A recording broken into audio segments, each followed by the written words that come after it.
বিসমিল্লাহির রহমানির রহিম। আজকে একটা কবিতা শোনাবো আপনাদের। নদীর ওপার থেকে আসে অন্য। নদীর ওপার হতে ভোরের কুয়াশা ভেঙে একটি ট্রলার আসে। তার বুকে সোনালি ধানার ঢেউ, তার বুকে কৃষকের নীরব বিজয়। সে মানুষটি কথা কম বলে, কিন্তু তার কপালের ঘাম পৃথিবীর সব ভাষার চেয়েও স্পষ্ট। তার হাতের রেখায় লেখা থাকে সভ্যতার প্রথম কবিতা। সে দানা আজ ডলারের বুকে।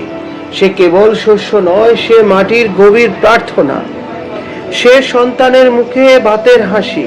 সে অনাহারের বিরুদ্ধে মানুষের পতাকা।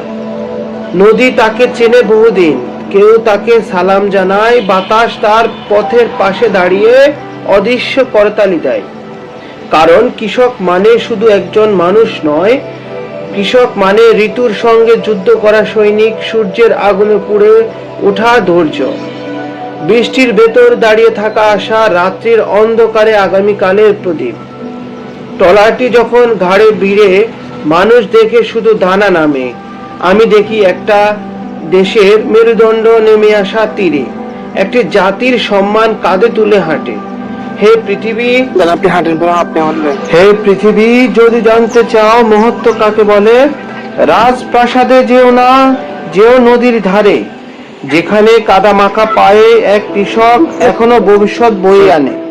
নদীর ওপার থেকে আসে অন্য, আর সেই অন্যের সঙ্গে আসে মানবতার সবচেয়ে পবিত্র নাম, কৃষক। হ্যালো এভরিওয়ান, আমার এই কবিতাটি কেমন হয়েছে আপনারা অবশ্যই কমেন্ট করে জানাবেন, আর ভালো লাগলে অবশ্যই শেয়ার করে দিবেন।